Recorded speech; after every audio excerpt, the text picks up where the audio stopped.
Okay, see. So bukas, magme-message naman ako sa inyo kung may klase tayo or wala. Ang sabi sa amin kasi ay, well, nasabihan na kami na wala nga klase yun. Wednesday, Thursday, sinabi sa amin na walang klase pero wala pang memo. So kung halimbawa kayong mauna na may memo dumating sa inyo, hindi makikisabi na lang din sa akin, pero nasabihan na talaga kami na hindi wala nga klase. So parang memo na lang talaga din ang hinihintay. Tingnan natin kung ano mangyari bukas, no? Anyways, so long story short, klase tayo ngayon. No, so klase tayo ngayon, next week quiz, di ba? Hindi ko yung klase dito. So klase natin ngayon is application. No, once we have learned all the types, diga, naaral na natin lahat ng 9 types. No? Malinaw naman yung boses ko. Pakinig naman. Yon, malinaw. Isa lang nakakapakinig, so hindi malinaw. O, dalawa na. Dalawa nang nakakapakinig, so out of tatlo. Okay, good. Sige, tatlo. Okay na yun. Masaya na ako sa 3 estudyante. 4, 5. Thank you. Okay po. Okay. Malinaw naman daw yung boses. So, ibig sabihin pakinig.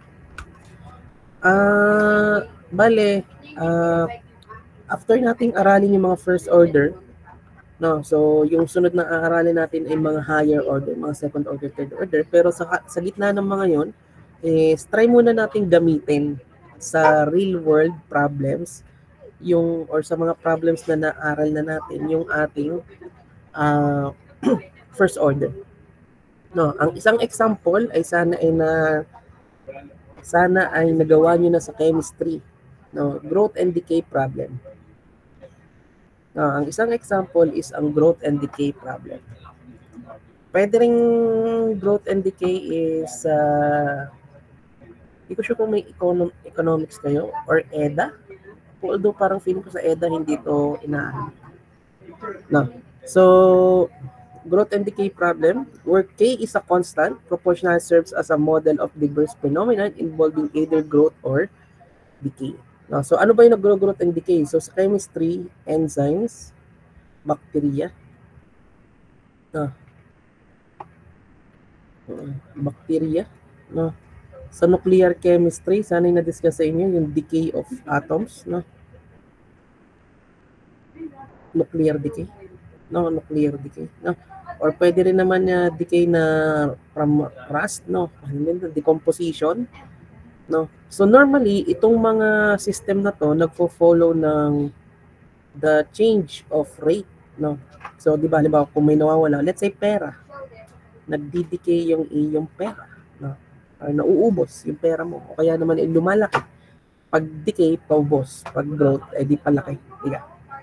So kung halimbawa naman yung iyong pera o DP, no, or DS, no, kasi dollar, no, is equal to DP. Over time, nagbabago yung pera mo, pwedeng positive, pwedeng negative. No, merong tinatawag tayong K constant at saka yung yung substance, no, yung iyong pera, no, KX. Ganyan yung formula niya. Okay? Ngayon, pag dinifferentiate mo siya, diba, ito lang yung formula natin. No? Yan yung base formula. So, ang tawag dyan ay linear decay, no? Or linear growth. Linear decay or linear growth. So, pag dinifferentiate mo yan, ds over s is equal to kdt. Diba? Inilipat lang naman natin yan. So, pag in-integrate mo yan, lns is equal to kt plus s. Plus c. No, plus c. Yan ba? Yeah, so parang x and y lang. So dx over dy is equal to kx.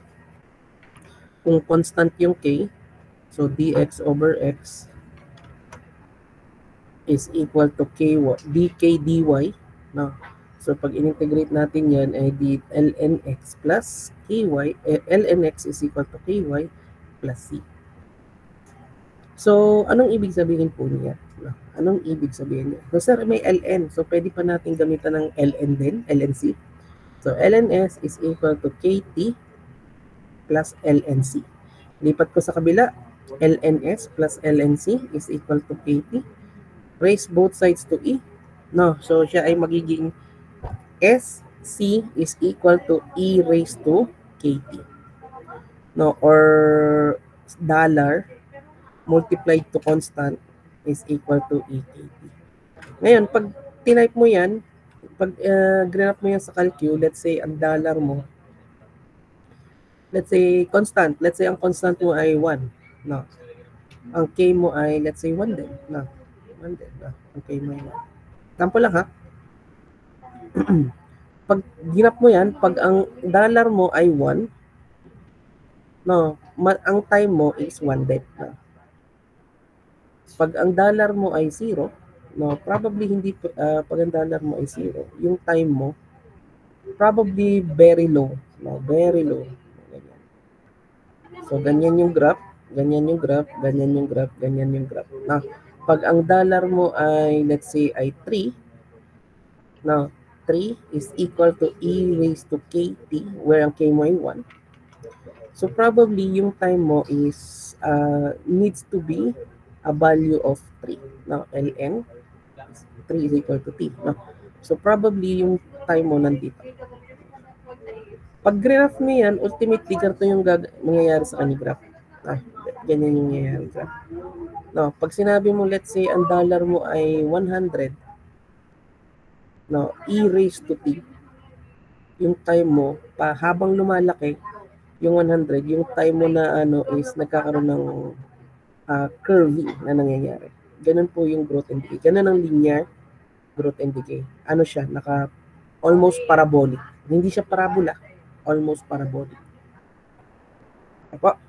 Ganyan po. Pag decay naman, since yan ay growth, yan kasi palaki ng pera. No? So kung yan ay pag decay, ay di malaki yung pera mo, nagsimula ka sa 100, let's say pababa. Ganyan. Almost 0.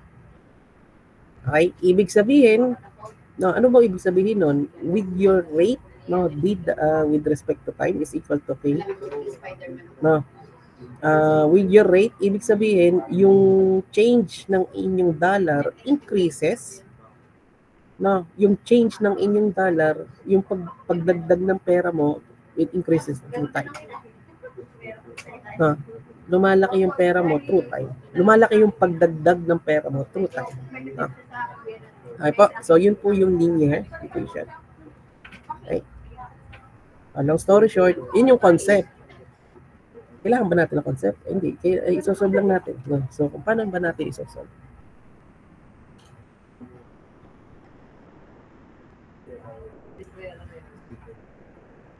So, sa DE, ang importante lang is, again, magbasahin ng problem. Okay, suppose a culture has PO name number of bacteria. So, meron tayong PO, number of bacteria. Now, after 1 hour, the number of bacteria doubled. No, so, naging 2 PO. Ngayon, this is a worded problem. So, kung kayo yung nagsosolve, ito yung isang tip. You can assign a value. No, pwedeng PO, let PO. So, sabi ng problem, PO na daw yung value. So, ako, sabi ko, ay, hindi ako sanay dyan. So, probably mag-assign ako ng 100. So, let's say PO, yung number of bacteria is 100. Tapos, after a while, naging 200. No, after 1 hour. No, if the rate of growth is proportional to the number of bacteria, no, ito yung importante sa ating paragraph, no, sa ating sentence, sa ating problem. Rate of growth, meaning the DPO over DT, is proportional to the number of bacteria. KP. No, KP. No, proportional. Paano po pag sinabing inversely proportional? When you say inversely proportional, K over P. No, ibig sabihin sa paglaki ng time, paliit siya. Inversely proportional. Pag sinabi naman na proportional squared, ay di naka-square yung P. Present at a time T. Determine the time that the population triples, no? So, yan yung ating rate, no? Ngayon, DE tayo. So, probably we're gonna be integrating something. dP over P is equal to KP. Now, integrate.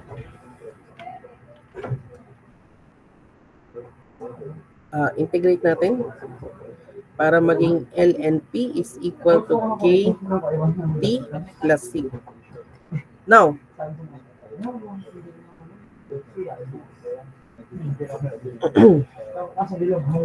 at time 0, 100 yung P. So, LNP or LN100, anong time 0? Ay, di ba usapan ay after 1 hour na doble. So, kung wala pang isang oras, edi 0 hours, 100 siya. So, after 1 hour, 200 na siya. So, LN100 is equal to K0R plus C. Ibig sabihin, si C ay 100, LN100. Now, right? C is equal to LN100. Next, ang gusto natin makuha, ano ba tinatanong? Determine the time that population triples. No. So, ano ba yung nag-triple? 300, di ba?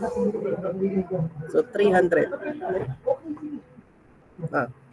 So, LN 300 is equal to KT plus LN 100. No? Hindi pa natin masosolve kasi hindi pa natin alam. T ang tinatanong, ano daw time siya magiging triple? Hindi pa natin alam yung K. No? So, gamitin natin yung 200. No? So, at LN 200 is equal to K. Ang R mo ay 1R. Diga? Plus LN 100. Kasi alam na natin na yung C ay LN 100. So, LN 200 minus LN 100 is equal to K. Okay? Ayan po. Yun po yung K. Pwede na nating i-substitute dito. So, LN 300 is equal to LN 200 minus LN 100 time plus LN 100. Okay. So, simplify natin.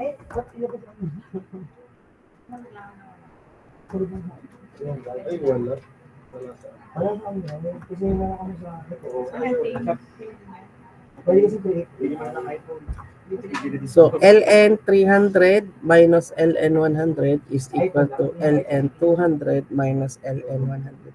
Pwede natin pagsamahin kasi, di ba, LN A minus LN B is equal to LN A over B. So, kung naka-minus yan, LN 3 over LN 2 is equal to T. No? So, LN 3 over 2 is equal to T. No? So, kung ano man tong T na to, pindutin na natin sa calculator. Allowed na po yung calculator natin sa exam pag may ganitong problem. No? So, LN 3 divided by 2. Mali. Hindi pwede yan. No? Hindi pwede pagsamahin yan. So, magkaiba talaga ang LN3 at LN2. LN3 divided by LN 1.585. 1.585. So, 1.585 hours kung saan mag-triple na yung ating population. No? Ano lang. So, simple lang yung pag-integrate, no, di ba? Ano lang yan? Separable. Separable lang yan. Ang idea is, babasahin niyo yung problem because this is a situational problem. You have to understand yung timeline. Kasi rate ang pinag-uusapan natin dito. Rate. So, when it comes to rate, ibig sabihin ng rate is kung gaano kabilis. Gaano kabilis yung change ng isang bagay. So, when it comes to rate, you have to know the timeline. So, yung una, 100, or let's say PO at 0 hours. Tapos, naging 2 PO daw at 1 hour. Tapos, naging 3 PO. Ang hinahanap ay 3 PO at anong oras daw yun? So, ano daw yung oras na yun? Okay? So, gumagawa tayo ng timeline dun sa situation natin. Okay po? Ngayon, ang ginawa natin, sinubstitute natin yung 100 at 0, sinubstitute natin yung 200 at 1R, sinubstitute natin yung 300 at yung mga nakuha nating value ng C at nakuha nating value ng K. No? So, ang tanong, tama ba ang sagot ni Sir? Talagang yan ay uupuan ko hanggang Ayan, 1.58 hours. 1.58 hours. Yan na. Ay, iba ang technique na ginawa dito kasi hindi na nag-let. No, kasi minsan po ako hindi rin ako sanay sa letters.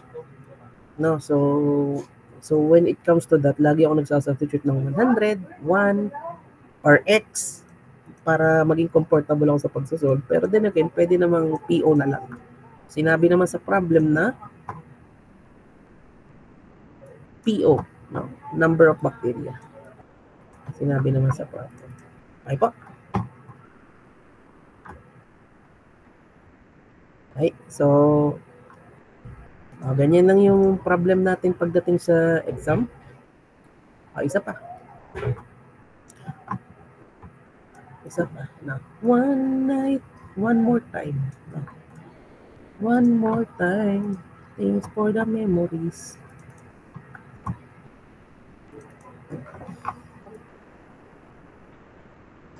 Okay, so tatanungin ko kayo ha. So tingnan natin kung nakikinig kayo. Hindi pala, basahin muna natin. Makikibasa po ako ng ating problem. Unang pagbasa sa module ni Sir Paul. Makikibasa po ako.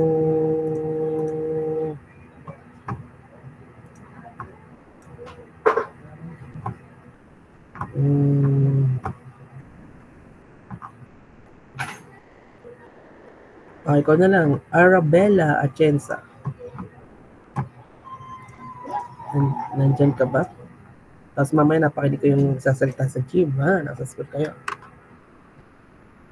Arabella, hindi na ba? Nandito po. Okay, sige, makikibasa ako ng...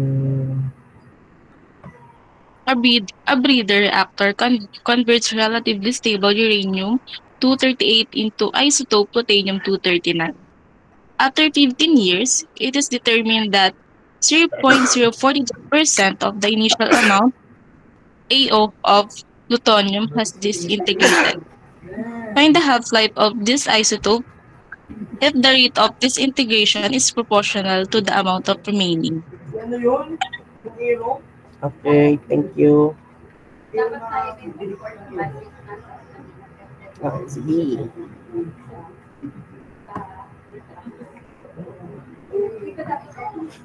Okay, napapabansa rin ako.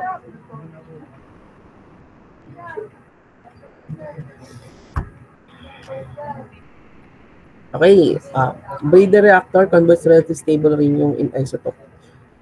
Okay, sige. Bigyan ako ng timeline.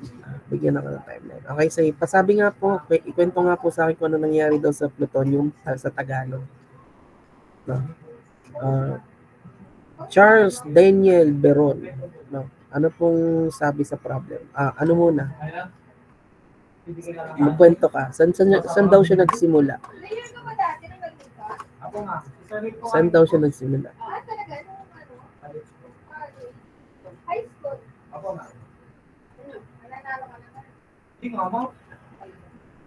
Meron. Nandiyan ka ba?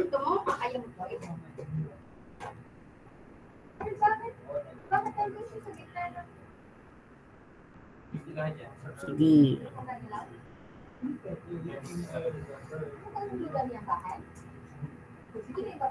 Emmanuel Jeremy. Ano yung masasabi mo sa problem?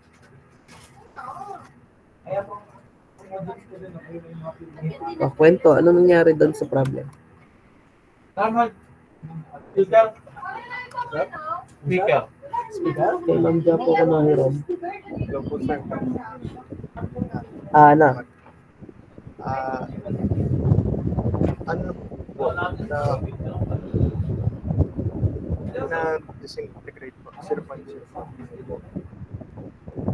Nag-disintegrate daw yung ano? 0.03% po lang. 0.043% na na-disintegrate. Alin na na-disintegrate?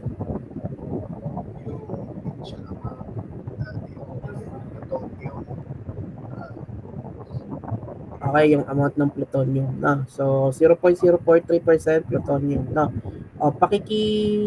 Sige nga. Kung 0.0, okay, next. Okay ka na. Kung 0.043% ang na-disintegrate ng plutonium, in other words, ano nangyari din sa plutonium? Baliktarin nyo yung sinabi niya. MMW, paano mo ilalagay siya sa math, sa equation?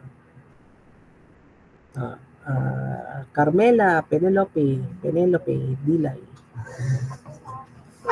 Penelope. Hello. Penelope. Ano ba? Ano bang basa dyan? Tiyatawa na ng instructor niya. Ano bang basa dyan? Penelope. Di ba Penelope? Ano ang gulo yan? Hello?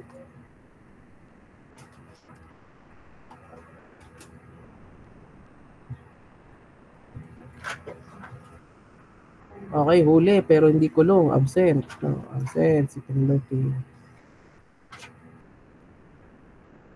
Betis, Jezreel, Kate.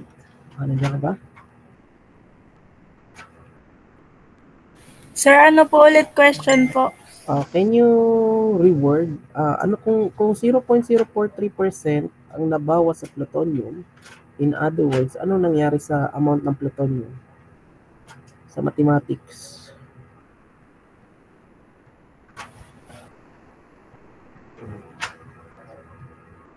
In other words, paano i-rephrase yan? Sa MMW. Ano po, sir? Wait.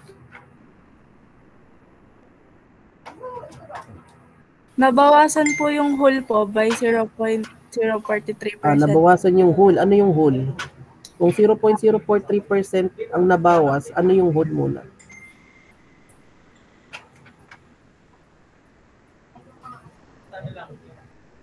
Ano yung buo? Yung ano po, AO po, sir. AO. AO. So, kung nabawasan niya ng 0.043%, ano na yan? In other words, ano na yung AO mo? Ano po, 0.043 AO po. Hindi. Nabawasan niya eh. Hindi naman naging. Ano po, AO minus 0.043 po. Mali pa rin. Sige, next. Sunod. Camacho, Krisha May.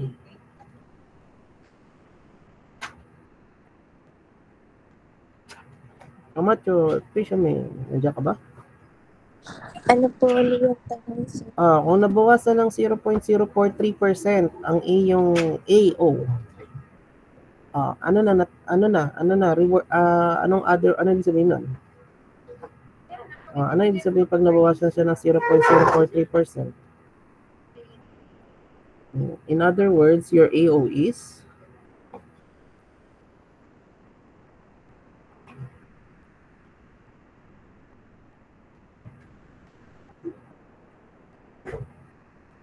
ano?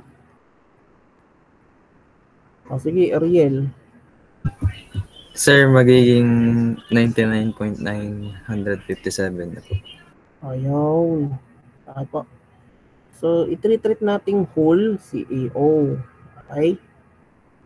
Kasi kayong mag-iisip niyan eh. Hindi nyo gagamitin yung AO minus 0.043.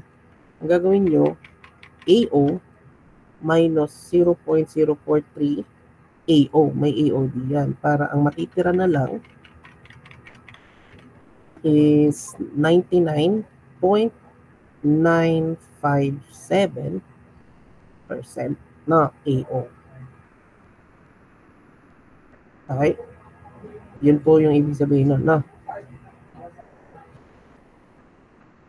Okay po, yun po yung ibig sabihin nun. So, ang pagdating sa rate of decay is hindi natin iba po yung nabawas, iba yung natira.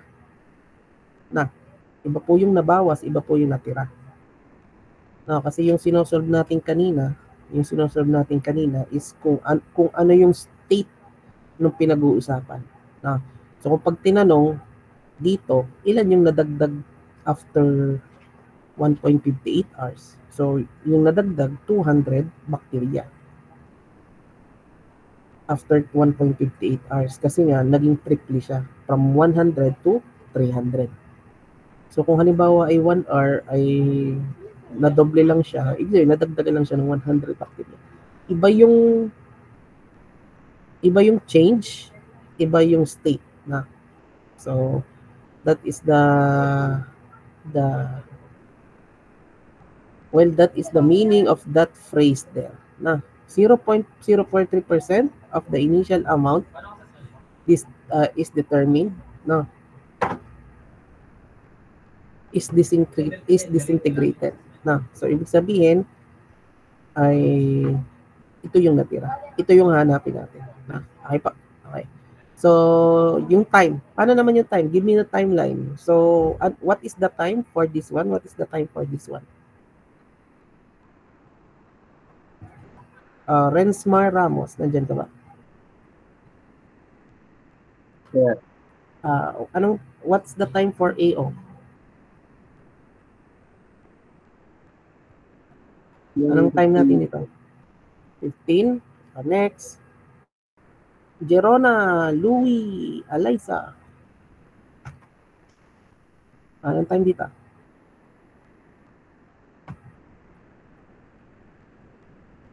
Ano pong time natin dyan? Absent. Absent. Dito po, sir. Nandito ba? Sorry. Anong time diyan?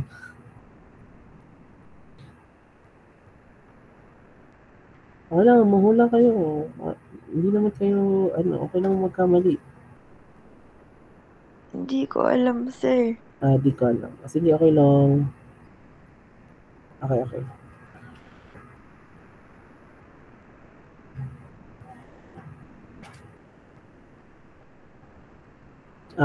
Anyways.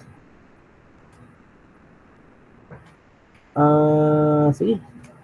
So, ang sabi is na-disintegrate daw ng 0.4043 at 15 years. So, during this time, 15 years yung nag-pass na time. Dito naman sa una, since wala pang nangyayari, di time 0. Time 0. Okay pa. Ito yung konting concept na should be tinuro sa inyo sa chemistry. Kung hindi man, i-discuss ko po. So, when you say half-life, it is the time to which ito yung time na kung saan may nagtaas ng kamay. Feeling ko gustong sumagot pero wala namang catch-up na. Pag may question kayo, sabi nyo. Okay. So, pag sinabing half-life, nasa pangalan naman, it is the time taken para maging kalahati. Kalahati na yung ating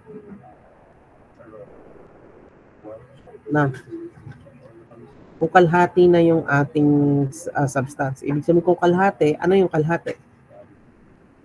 Ano yung half? Di ko na sasabihin. Baka naman may 0.5, di ba? Ako na.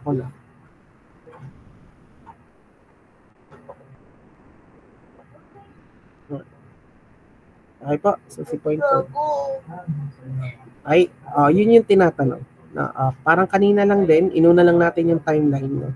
So, find this at the rate of disintegration. So, yung rate of disintegration of AO is per time is proportional to the time remaining. To the amount remaining. Or A. Okay.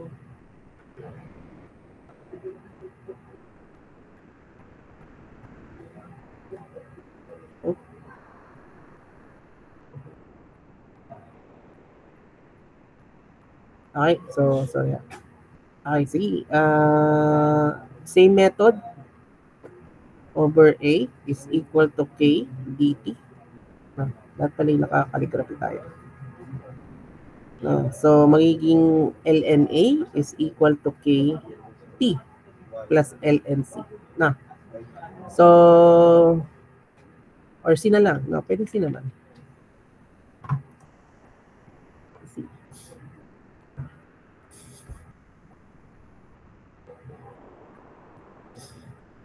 Okay. So, ano na?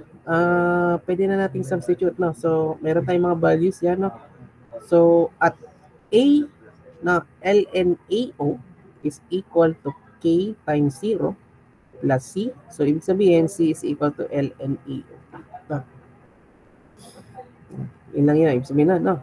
Next, at 99. No, LN 99.957 EO is equal to K 15 years plus C, di ba? Or LNAO.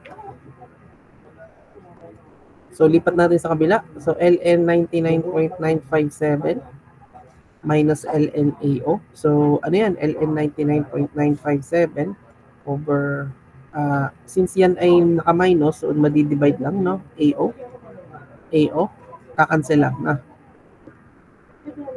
Is equal to K15. So, calculation-wise, K is equal to LN 99.957 over 15. So, sa, ano nyo?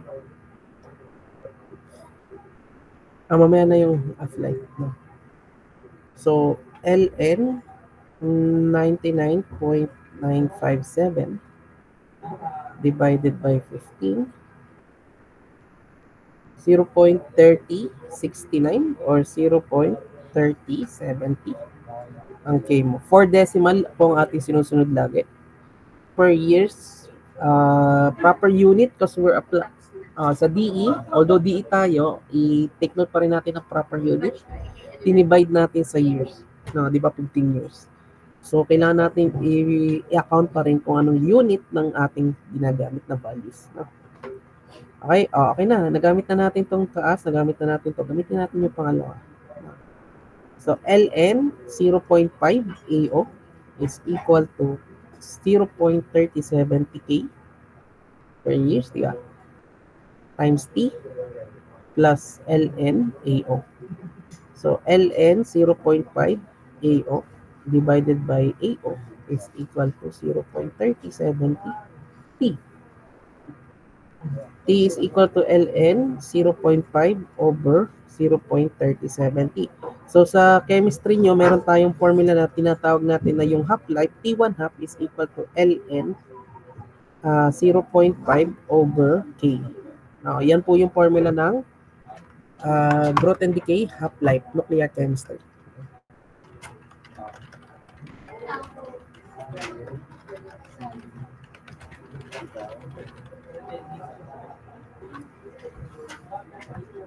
Now,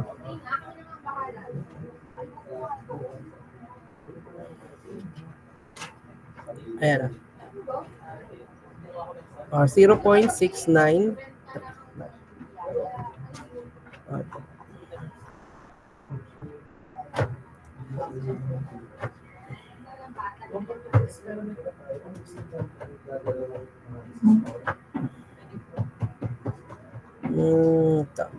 Yan. Bakit LN2? Decay. No, half-life.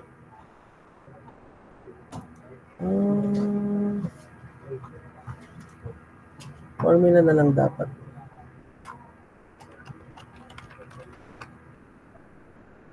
LN2, meron ba tayong, yun o, log 1 half?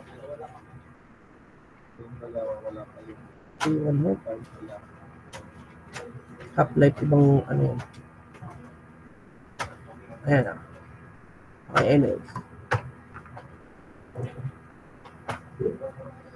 Okay, ganito. Since we're talking about decay,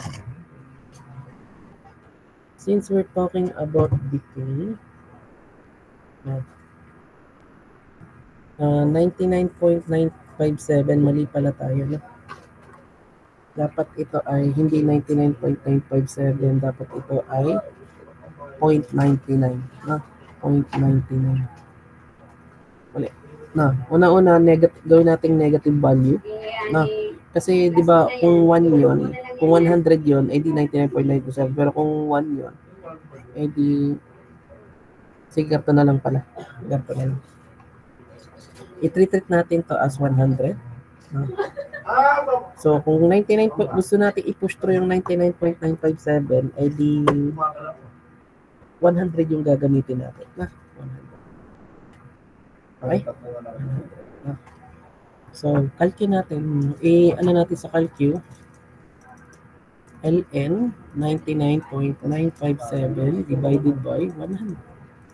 Or 0.99, ganun din. Na, negative. Lalabas yung negative. Kasi, una-una, nabawasan siya. Kanina, ano ba nangyari din sa kanina? Dumoble yung bacteria. So, positive yung K natin. So, dito, kung na-decay siya, edi dapat negative yung K natin. Dapat negative yung K natin. Divide natin sa 15 years. 2.8672. 72. Negative 2.8673 times 10 to the negative 5 per years. 8673 times 10 to the negative 5. Ay, ayun po si K. K na lang muna yung ilalagay ko.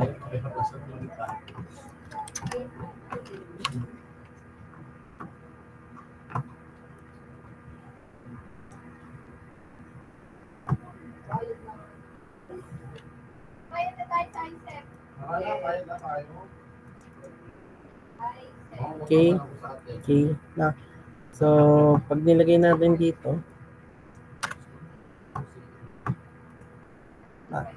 so negative 2.8673 times 10 to the negative 5. Paano ko nalamang mali yung aking sign? Kasi wala tayong, there's no such thing as negative time, di ba? Pag pinindot mo kasi yung ln 0.5, negative yan. Negative 6.93. Pag pinindot mong ln2, pag pinindot mong ln2, same value pero positive naman yan. Positive, no? Yung po, inverse lang yun, positive at negative. Ngayon, ln 0.5 yan, magne-negative yung time mo. Wala po, hindi po negative ang time. There's no such thing as negative time. No? Physically. Mathematically, may negative time. Ibabalik lang natin yung oras. So, ln 0.5 divided by negative 2.8673. Negative 5. So, 24,174 ng 0.212 years. So, yan yung time taken para mangalhati yung ating plutonyo. Time taken para mangalhati yung ating plutonyo. So, ang tanong, tama ba? Manual payment. Group payment can be verified at the ISET. Ayan na. 24,774 years. So, ganun po. Ganun lang, ganun si growth and decay. May isang example dito, practicein nyo sa bahay. Meron pa tayong ibang topic, hindi lang growth and decay.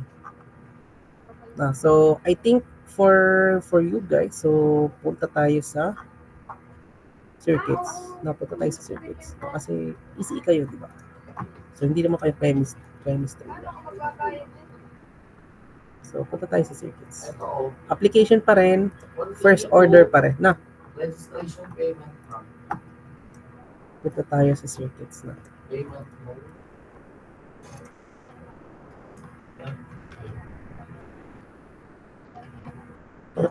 Okay, so first order series circuits are circuits that contain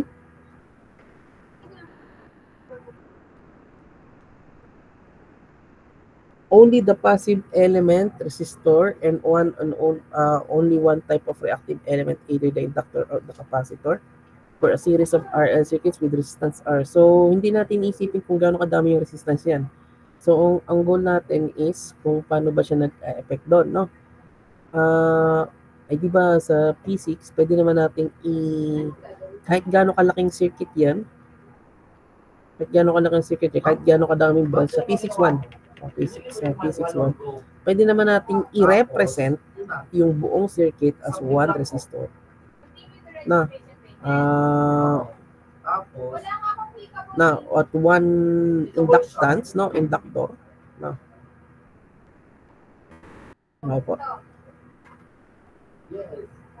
Yun lang naman. So, sige. I think ang symbol nga nun ay if Mike correct. Tama ba yung symbol nito? No, parang ganoon din yung ano. Double check. Baka mali ako.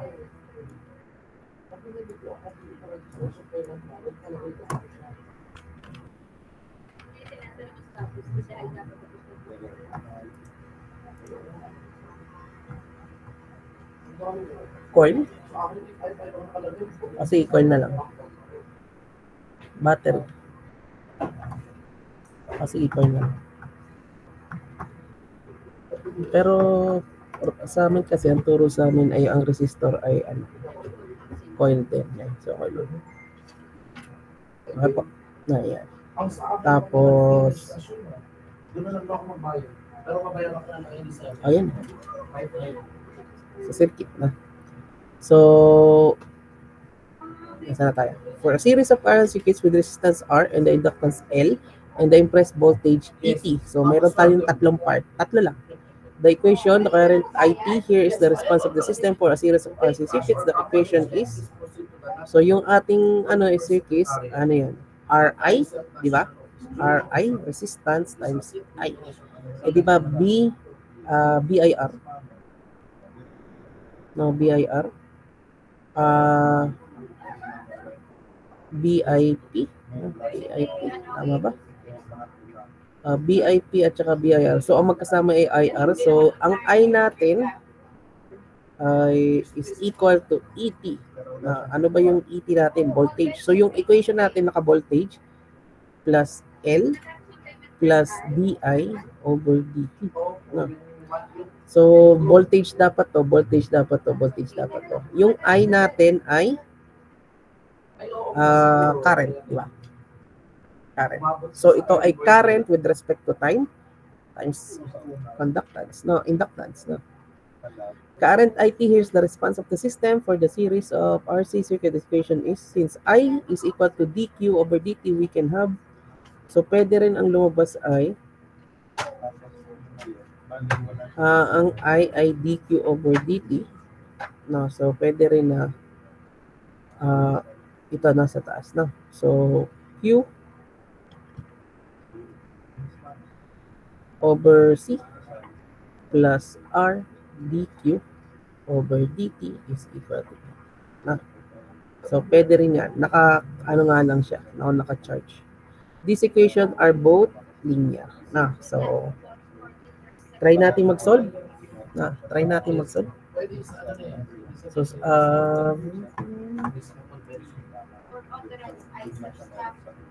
nasa. May problem? Huwag natin tingnan.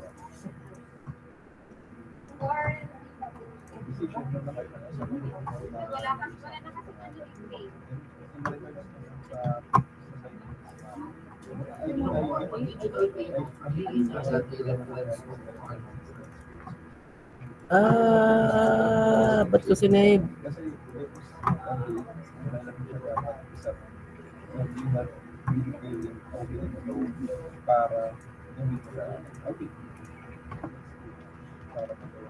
A 12 volt of battery is connected. No? So, gawa lang tayo ng circuit.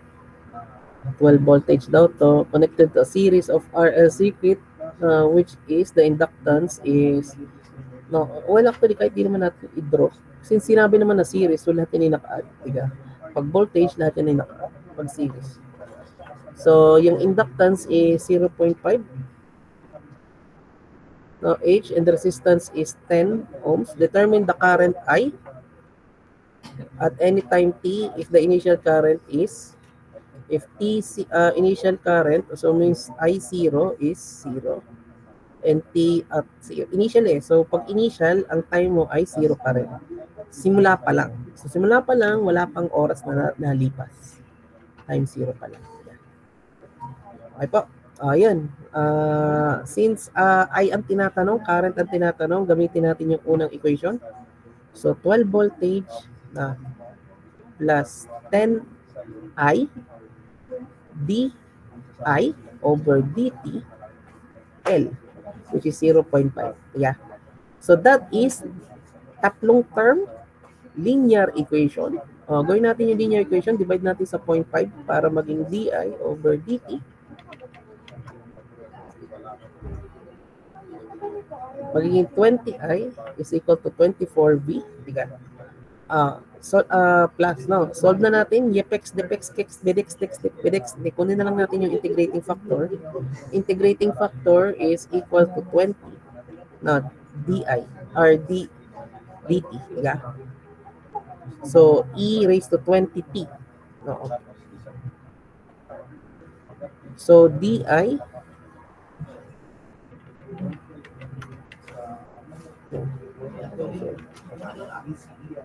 multiply natin sa E20t, no? Multiply din natin sa dt para maging E20t di plus 20I E20t dt is equal to 24 E20t dt. Na. So, pag in-integrate natin tong left side, again, yung left side, artikulo 1, kailangan siya lagi ay yung linear variable natin, multiply to the integrating factor is equal to 24 E20t. Tanggalin muna natin yung units, baka malito kayo sa units, baka maging ano siya, no, variable, no. So, tinanggal ko muna yung units. Ang integral ng E20t ay 24 divided by 20 E20t. No, plus C ay E20t. So, yan po yung ating, simplify ko ay E20t is equal to 1.2. 1.2. 24 divided by, hindi kaya ng mental no? 1.2. Tama naman. Tama pala yung mental. E20t plus C. Okay, so yan yung relationship ng, divide muna natin, pwede natin, lipat ko na lang sa kabila. I minus 1.2 E raised to 20t is equal to C. Nilipat ko sa kabila, tapos tinanggal ko yung E20t. Okay, so yan yung relationship ng I with respect to time. Ang tanong ngayon is, if the initial current is 0, time is 0. So, if the initial current is 0 at time is 0, 0 minus 1.2 is equal to C. Any number raised to 0 ay 0, or 1 pala. Negative 1.2 is equal to C. So, ibig sabihin, negative 1.2 yung C. Pag sinubstitute natin ngayon doon, pag sinubstitute natin, E raised to, i-divide ko na lang yung equation ng, ilipat natin sa C. Divide natin sa E negative 20t para maging I minus 1.2 is equal to negative 1.2 na E raised to negative 20. Or I is equal to 1.2 minus 1.2 E raised to negative 20. Okay na siguro yan. Yan. Ay, yan na yung relationship, yan na yung sagot natin. Ang tanong, tama ba si Sir?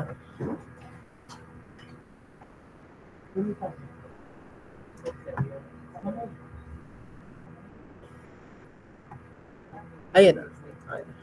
Tinanggal, sorry. Okay lang na pwede naman tanggalin ng 1.2. Ayan. Yan na yung sagot. Same na. Okay po. Ayun po si series circuits. Again, try nyo sa libro. Maraming example sa libro.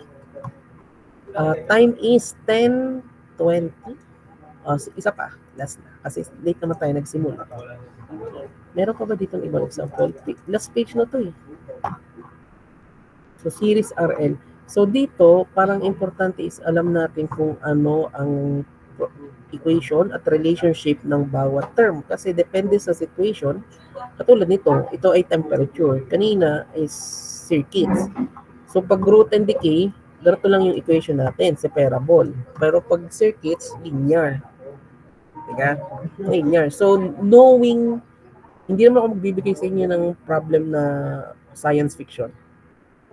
So, probably ibibigay ko sa inyo yung circuits, ibibigay ko sa inyo yung decay, babaguhin ko lang siguro, gagawin kong let's say ay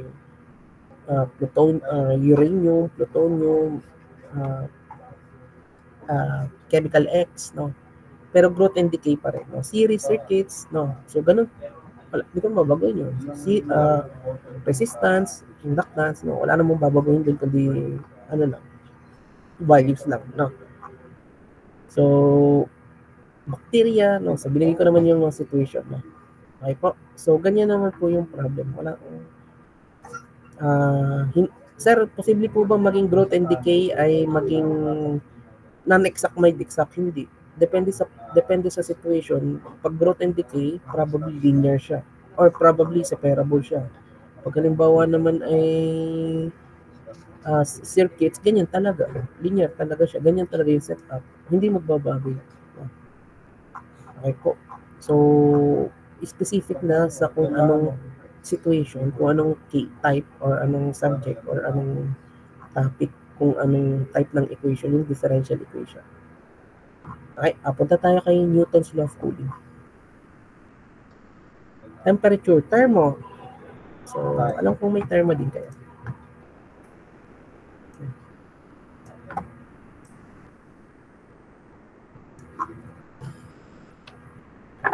Okay, so si thermo halos kagaya lang din ni growth and decay. No, di ba? So halos parehas lang kanyo. Halos parehas lang ni growth and decay. Ayan, KP. Although si thermo kasi yung growth and decay is solely dependent on the amount of substance and on that substance. Pero si thermodynamics, because there is thermo, meron tayong first law and second law, na pinag-usapan natin is yung transfer of heat, especially to the environment. Very important yung effect ng ating TM, or yung ambient temperature. Kaya, so kung halimbawa, hindi isolated yung system mo, tapos naka-open siya sa environment, probably yung heat mo, going papunta doon. Papunta doon yung iyong heat. No. Yung heat ang napunta, hindi yung aircon. No. Patay mong sarduin mong pinto, nalabas yung aircon, diga sabi.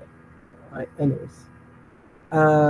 Newton's law of cooling, warming. Now, according to Newton's empirical law of cooling, warming, the rate of which the temperature of a body is changing is directly proportional, to the difference of the temperature of the body and the temperature of the surrounding medium, or the so-called ambient temperature. So, ito na yung equation natin. dt over dt is equal to T minus Tm. Now, Tm, touch mobile, Tm, technical, Tm is a fixed constant. No, fixed constant. So, hindi siya arbitrary constant. No, hindi siya variable as fixed constant. So, kung sa differential equation siya ay letter A na hindi mo siya papakailan. No. Ay po. Ayan na. Solved. Diretso na ako ito. Yun lang naman yun. Sabay dito. Halimbawa, mainit yung ulo ng magulang mo. No, so when a cake is removed from an oven, its temperature is measured at 300. So let's say meron ka daw, anong cake ang gusto niyo? Anong masarap na cake? Mango, caramel, macchiato, pistachio, honeycomb, cheberlu, may taho sa loob, no? So, yun ay cake yan. Kaya, may nakalagay dyan eh, kaya mo yan. Engineer ka in the future. Tapos may ano pa, birthday cake. Ano na, 21 years old. Cake. 300 degrees Fahrenheit daw siya. Na 3 minutes later, naging 200 degrees Fahrenheit daw siya. After 3 minutes. No, so siguro at minute 0 is 300 degrees Fahrenheit. So lumamig siya. No, after a while, nalamig. Hindi kanya papansinin. Hindi na siya nalambing. Iba na pala. How long will it take for the cake to cool off to 80 degrees? If the room temperature is 70. Ngayon, si room temperature, si environment, hindi naman yan nagbabago. No. Uminit ka ng ulo, lumamig ka ng ulo, ang environment mo, ang mundo, hindi, wala naman yung, hindi yan magbabago para sa'yo. No? The world still revolves, no? Tuloy pa rin ang mundo. Anyways, ayan pa. No? So, dt over d, so temperature yung pinag-usapan natin. So, make sure na alam natin ang pinagkaiba ng malaking T at maliit na T. KT minus TM. Na. Okay, substitute ko na yung 70. So, dt over dt is equal to KT minus 70. Na, differentiate, integrate muna natin. T minus 70 is equal to K dt. Integrate. Ln T minus 70 is equal to KT. Is equal to C. Yeah. Ang maganda sa akin, meron na rin sila ng kahit hindi pagbago.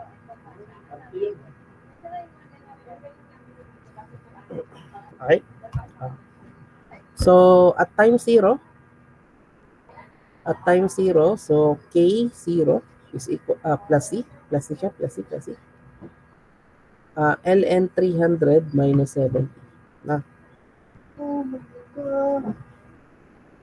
So, at time 0, Ln 300 minus 70. No, ibig sabihin, Ln 230 is equal to C. Okay po? Ayun si C. Sunod naman, gamitin naman natin to. No. So, at 3 minutes, no, Ln, ano sabi ba? 200, no? Minus 70 is equal to K times 3 plus Ln 230. No. So, Ln 130 is equal to 3K plus Ln 230. Ln 130 minus Ln 230 divided by 3 is equal to K. Ano si K?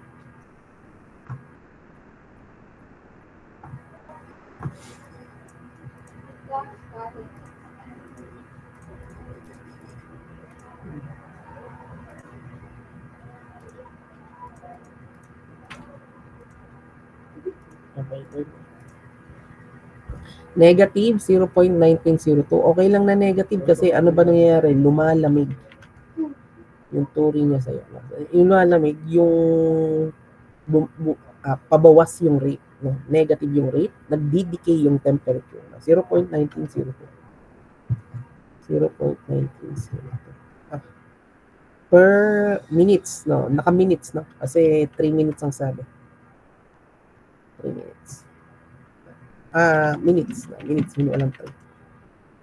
Minutes. Yung po. Okay, sunod. Ano bang tinatanong? How long will it take to cool off to 80 degrees? No, 80 degrees. Ang tinatanong ay yung time para maging 80 degrees. So, importante yung timeline.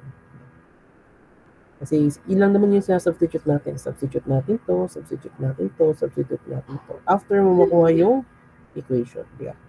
So, Ln 80 minus 70 is equal to KT. Alam na natin yung value ng K. Negative 0.1902 times T, kasi yun yung hinahanap, plus Ln 230.